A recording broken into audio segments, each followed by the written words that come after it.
Have a nice day, children. Today, our lesson is Unit 8 from History, Status of Women in India through the Ages. Let's see about the introduction. Generally, human society is constantly changing with additions, assimilations, and omissions from within and outside. Women constitute half of the population. This is imperative to have a historical understanding of the status of women through ages. The position of women was not uniform in all periods, differed with regional variations. In ancient India, particularly early Vedic period, women enjoyed equal rights. But with the passage of time, their status in the society found deteriorated as a result of frequent foreign invasions. Many socio religious reformers were the prominent leaders who fought for the upliftment of women. Women played an important part in Indian freedom struggle. Women are now making their presence felt in every walk of life. The position of women. We'll see about ancient period, medieval period, British period. First, we will see about ancient period. In the ancient Indus civilization of India, evidences show the worship of the mother goddess. The Rig Vedic period, it is believed that the position of wife was honored and women's position was acknowledged, especially in the performance of religious ceremonies. During later Vedic age, restricting her role except the religious sacrifices. Sati became popular during the later Vedic period, where the widows either chose for themselves or were forced to jump into the pyre of their husbands. The patriarchal system became rigid. Women were denied to study Vedic scriptures. Next, we will see about medieval period. The position of women in the society further deteriorated during the medieval period and they suffered from many social evils such as sati, child marriages, female infanticide, and slavery. Sati was in practice particularly among the royal and upper strata of the society. Widow remarriage was rare. The jauhar was practiced. Parda system became popular. In fact, very little attention was paid to female education.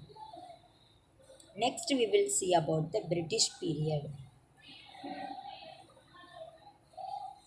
Numerous individuals, reform societies, and religious organizations worked hard to spread education among women, to encourage widow remarriage, to improve the living conditions of widows, to prevent marriage of young children, to enforce monogamy, and to enable middle class women to take up professions or public employment. In the beginning of 19th century, female literacy was extremely low when compared to male literacy. The Christian missionaries were the first to set up the Calcutta Female Jubilant Society in 1819. In 1849, the Bethune School was founded. In 1882, Indian Education Commission recommended to start primary schools for girls and teacher training institution and suggested special scholarship and prizes for girls. In 1880s, Indian women began to enter universities. In 1914, the Women's Medical Service did a lot of work in training midwives. The Indian Women's University was started by Professor G.K. Kaur in 1916. Next, we'll see about the major social evils. They are female infanticide, female foeticide, child marriage, sati, devadasi system. Let's see about one by one. First one is female infanticide. Female infanticide was another inhuman practice afflicting the 19th century Indian society. It was mainly to avoid economic burden, family pride, the fear of not finding a suitable match, the major reasons responsible for this practice.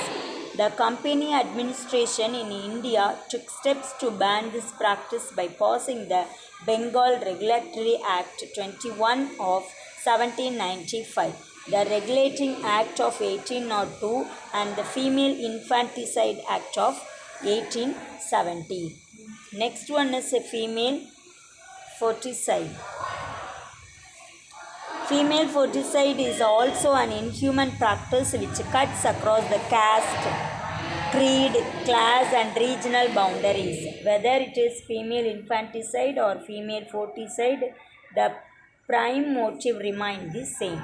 In order to ban the female foeticide and sex determination, the central government passed various acts. Next one is child marriage. The practice of child marriage was another social disgrace for the women. In 1846, the minimum marriageable age for a girl was only 10 years.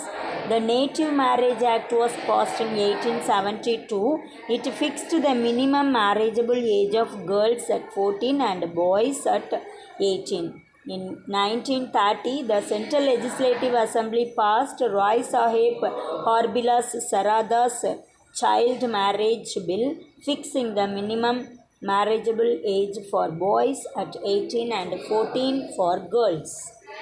Next one is Sati. Sati was social evil that prevailed in Indian society, especially among the Rajputs. Earlier it was a voluntary act, but later by the relatives forced the widow to sit on the funeral pyre. The Italian traveller Niccolo Conti, who visited Vijayanagar about the year AD 1420, notes that the inhabitants of this region marry as many wives as they please, who are burnt with their dead husbands. Jahan Mohan Roy, brother of Ram Mohan Roy, passed away and his wife was burnt along with him. Ram Mohan Roy was moved to the extreme at the sight of it and took an oath that he would have the cruel practice abolished by law.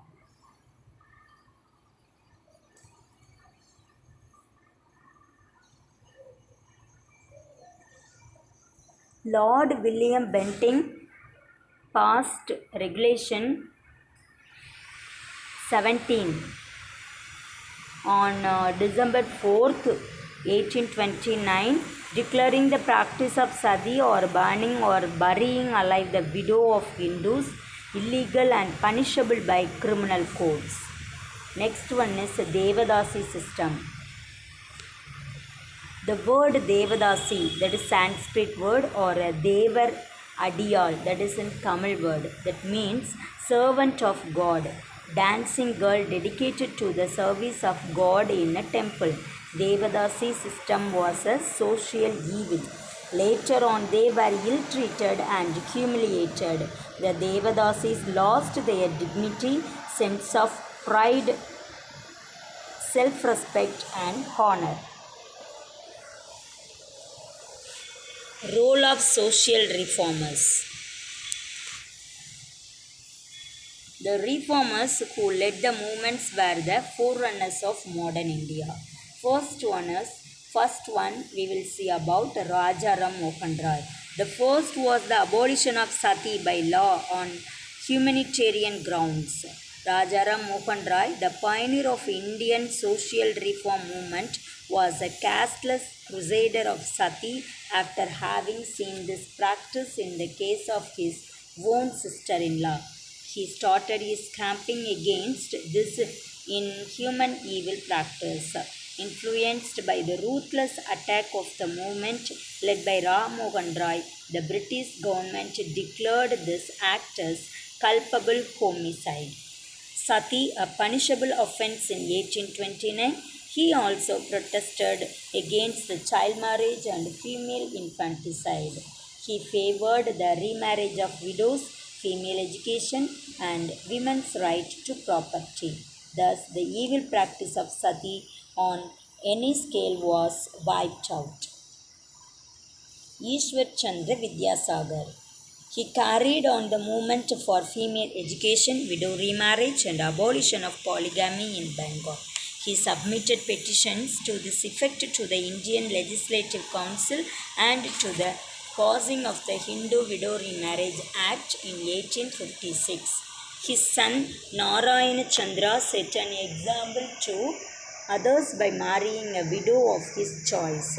To promote female education, Vidyasagar founded several girls' schools in the districts of Nadia, Midnapur, Hooghly, and Burdwan in Bengal. Kandaguri Veerasalingam. Kandaguri Veerasalingam Pantulu was the earliest champion in South India of women's emancipation. He published a journal Viveka Vardhani. He opened his first girls' school in 1874 and made widow remarriage and female education the key points of his program for social reform. M.G. Ranade and B.M. Malabari. In Bombay Presidency, M.G. Ranade and B.M. Malabari carried on the movement for the upliftment of women. In 1869, Ranade joined the Widow Remarriage Association and encouraged widow remarriage and female education and opposed child marriage. In 1887, he started the National Social Conference, which became a preeminent institution for social reform. In 1884, B.M. Malabari, a journalist, started a movement for the abolition of child marriage. He published pamphlets on this subject and appealed to the government to take action. Periyar EVR. Periyar EVR was one of the greatest social reformers of Tamil Nadu. He advocated women education, women remarriage, and intercaste marriages and opposed child marriages. Women reformers. Most of the reform movements like Brahma Samaj 1828, Prarthana Samaj 1867 and Arya Samaj 1875 were led by Pandita Ramabai, Rukmanibai and Tarabai Sinde tried to extend further. In 1889, Pandita Ramabai, Dr. S. Dharmambal was another reformer who was very much influenced by the ideas of Periyar. She showed great interest in implementing widow remarriage and women education. Among Muvalur Ramamridam Ammayar raised her voice against Devadasi system along with Dr. Muthulakshmi Ammayar. In her memory, the government of Tamil Nadu has instituted the Muvalur Ramamrida Ammal Ninaivu Marriage Assistance Scheme, a social welfare scheme to provide financial assistance to poor women, as poverty was the root cause for all these evils. Thus, women reformers also contributed a lot for winning their own rights. Women in the freedom movement. In the early anti-colonial struggle, women played major roles in various capacities. Velu Nachiyar of Sivaganga fought violently against the British and restored her rule in Sivaganga.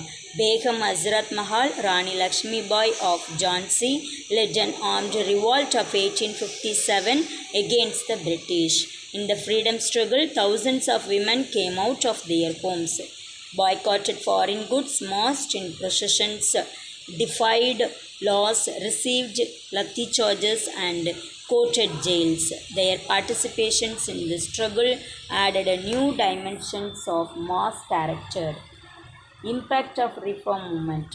Significant advances were made in the field of emancipation of women. It created a national awakening among the masses. It created the feeling of sacrifice, service, and rationalism. The practice of sati and infanticide were made illegal.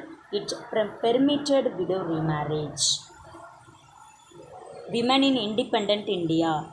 Women in India now participate in all activities such as education, politics, medical, culture, service sector, science, and technology.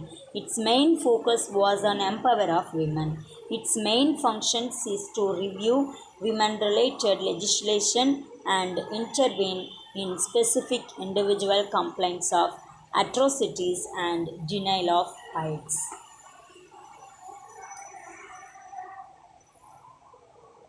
The following legislations have enhanced the status of women in matters of marriage, adoption, and inheritance.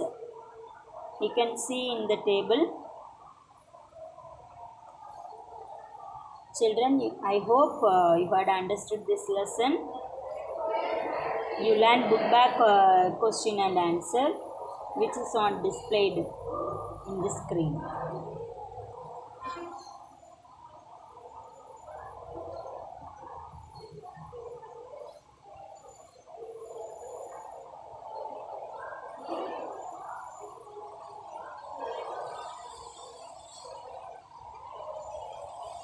Thank you, ma. Take care of yourself.